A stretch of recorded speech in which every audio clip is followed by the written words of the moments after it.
out that I'd be speaking here to you today on the topic of prisons, I was pretty excited. And I called my mom to tell her all about my plan to speak about the social injustice of our prison system. And her response was slightly less enthusiastic than I'd expected. She said, "Most people probably won't listen to that kind of talk. Because for most of us, prison is so far removed from our day-to-day lives that we just don't care. So if you want people to pay attention, tell us how prison affects all of us."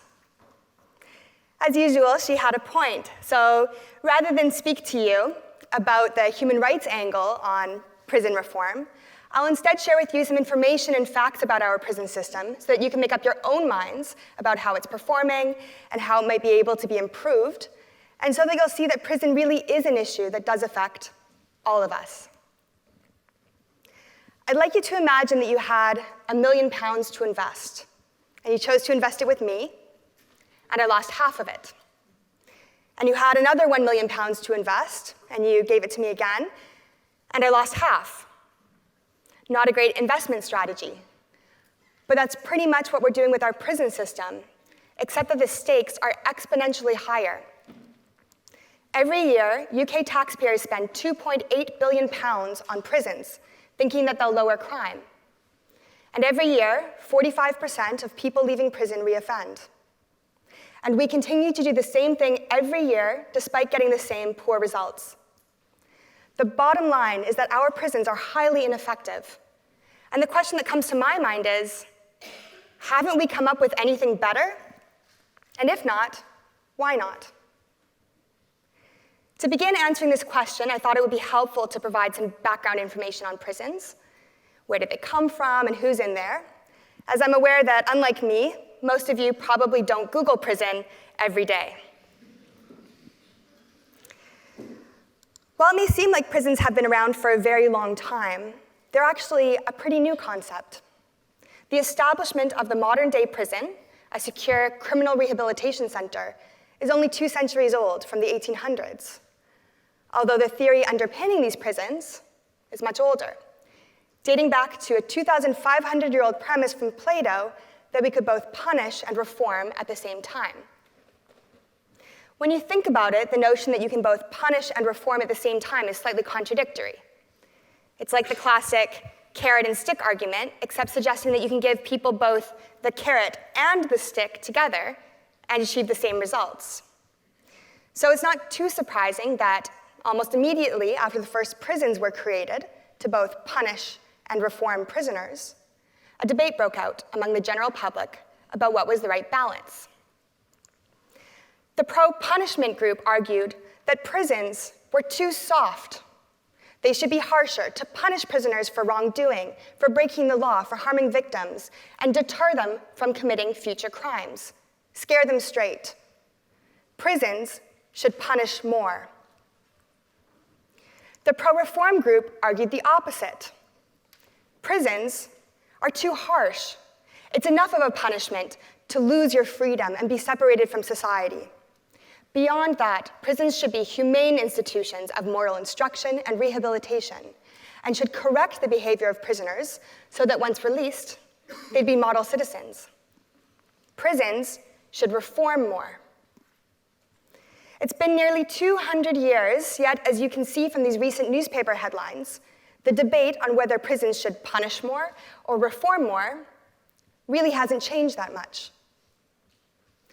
What has changed is who's in our prisons. Today, there are about 85,000 prisoners in the UK.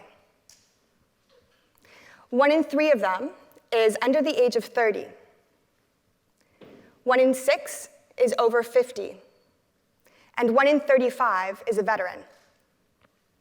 If you imagined yourself walking into a prison, into a wing that had exactly 100 prisoners who represented the national averages, you'd find that 11 of those prisoners are on remand, meaning that they haven't been convicted of a crime and are awaiting trial.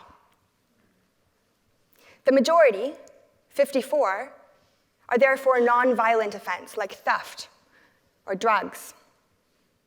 15 have committed a violent offense, and 5 are in for a sexual crime. It's also possible that a few of these prisoners are innocent.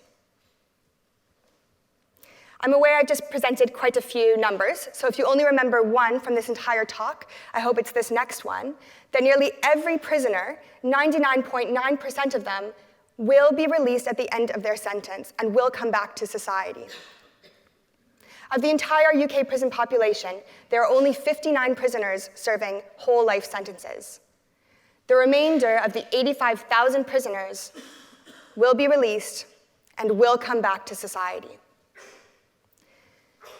So the question that leaves us with is, what kind of prison experience do we want prisoners to have, given that they will be coming back home? To what extent should prisons focus on punishing or reforming? Rather than give you more statistics, I'd like to share with you a story about a prison that punishes and a prison that reforms through the true life experience of a man named Noll. And while Noll is just one person, his story is reflective of that of many people I've met over the past decade who've spent time in prisons. Noll is a Londoner, born in the 1960s. At the age of 14, while skipping school with a friend, Noll was picked up by the burglary squad, and despite not having done anything wrong, he was beaten up by them. Noll says that his anger at this injustice led him to throw himself into crime, into an all-out war that resulted in him spending much of his adult life locked up behind bars in a series of UK prisons. I spoke to Noll about his prison experience. What was it like? What did prison do for him? At first, Noll said he was sent to prisons like Wandsworth, where the main focus was on punishment, deterrence, making prisoners suffer and feel remorse through shame and pain. Noll said that at Wandsworth, the first thing that he noticed was that as soon as he entered, he was treated like property, commodity, stripped of everything that he owned, including his first name. From then on, he was known by his prisoner number and sometimes by his last name. At Wandsworth, he said, prisoners were only allowed to shower once a week. They'd get a change of underwear every 2 weeks, and they were locked into their cells for 23 hours a day, with 1 hour of gym access, which was denied liberally at the discretion of prison staff. As a result, Noll had plenty of time to self-reflect, and he spent it focusing on his hatred for authority. At Wandsworth, the prison staff and prisoners treated each other with contempt and hostility, and the language used in this prison was animalistic. Mealtime was referred to as feeding time, and the prison staff used to say that happiness was door-shaped. It would come once prisoners were locked up. At Wandsworth, there was no education or encouragement. Noll referred to the experience as boring, with periods of brutality, a waste of space, a hate factory, and a place where you could enter unable to read or write and leave 2 decades later, still unable to read or write. I asked Noll what happened when he left Wandsworth.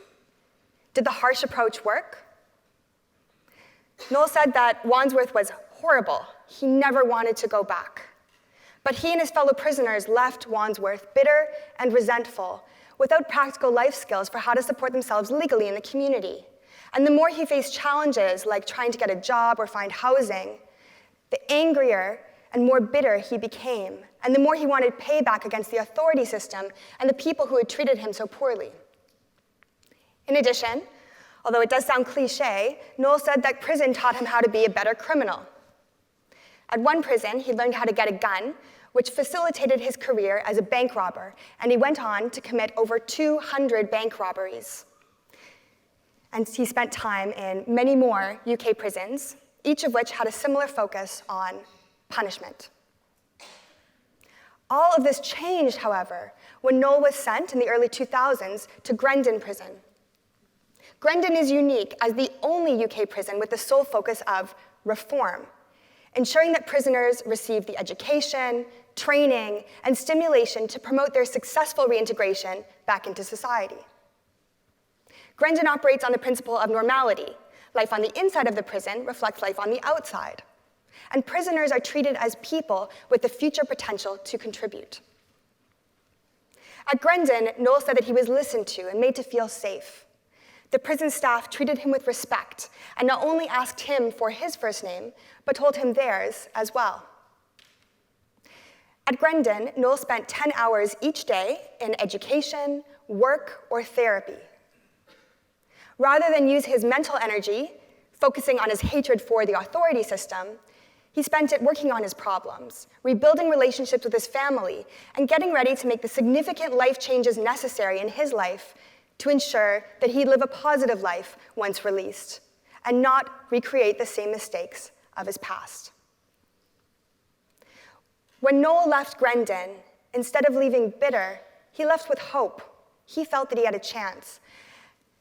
And not only did he not reoffend, but he went on to become the editor of a national newspaper and write 6 books. He pays taxes now and contributes positively to our society, the same as do you and I. And when I asked Noll about Grendon, he credits it with giving him the chance to change and turn his life around. So what was the better option? In which of these 2 cases would you be more comfortable with someone like Noll leaving prison and coming back to society as your friend, colleague, classmate, neighbor, or employee? Wandsworth offers society an almost satisfying vengeance in harshly punishing Noll for breaking the law and harming victims.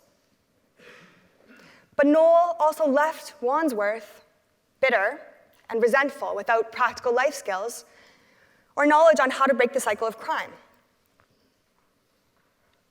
Grendon, on the other hand, offers conditions that some people would say are too good for perpetrators of crime. They're not harsh enough. But think of it this way. Noll left Grendon with real potential to live a positive life on the outside, real potential to live a law-abiding life, real potential to pay taxes, all of which indirectly contribute to your own well-being through lower crime and lower tax. Some of you may be thinking that this story was nice, but surely if we look at the numbers, they'll show that a prison model based on punishment is more effective at deterring crime. So let's look at the statistics. They show that for prisoners serving comparable sentences, the reoffending rate at Grendon is 8% relative to 24% elsewhere. Moreover, the research shows that prisoners who participate in prison-based rehabilitative programming have much lower reoffending rates. Those who receive drug rehabilitation programming in prison have a reoffending rate of 31%, education in prison, 19%, and vocational training, 17%. The same findings apply outside of the UK as well. If we look at the United States, a country that's known for its prison system, which focuses on punishment, and Norway, which is well known for a prison system focusing on reform, we see that the 2-year reconviction rate for prisoners leaving American prisons is 36%, and it's 20% in Norway. That's nearly 50% lower when the prison seeks to reform. And it's not like the reform prison system is that much more expensive either. Today, the annual cost of housing one prisoner for 1 year is £43,000 at Grendon and £32,000 at Wandsworth. And the difference pays for itself pretty quickly with the lower reoffending rate. So remember your original £1 million investment. Where would you rather put it? What I'm trying to share is that some prisoners will reoffend, and not everyone will leave a reform prison as a model citizen. But the majority of prisoners will be released from prison and will come back to society, and they are people who, if given the right interventions, can be productive citizens. The evidence clearly shows us that prisons that reform more make common sense and financial sense. And yet, despite all that knowledge, we continue to debate whether our prison system should punish more or reform more. And for people like me, who interact regularly with the prison system, this is exceptionally frustrating. And I ask myself the question, given everything that we know, why is this so hard? It could be because when somebody breaks the law and harms another person or harms society, most of us feel anger and want vengeance. And I would feel the same way if someone hurt me or my family. and those emotions can get in the way of logic. Or maybe it's because many of us just haven't thought that much about this issue. It hasn't seemed pressing or important enough to us, or we haven't had the right information. And so we've just stuck with the status quo for 200 years. But I hope what we've learned is that we can't have both punishment and reform in a prison. It doesn't work. So as a society, we have to choose one or the other, because it doesn't make sense to keep rehashing the same debate, punish or reform. Keep wasting billions on an ineffective prison system, and keep advocating for harsher punishments that we think will deter crime, but have actually been proven to decrease our safety. So here are the 3 questions I'd like to leave you with. As a society, are we ready to accept that being tough on crime through harsher punishments and prisons that focus on punishment has the unintended consequence of being tougher for all of us? For the collective good, are we ready to give up our desire for prisons that punish in favor of prisons that reform? Are we ready to build a reform prison system that is the benchmark for the rest of the world in effectively reducing reoffending? I think we're ready.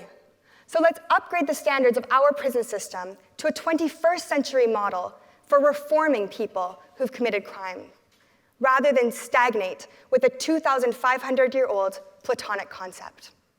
Thank you.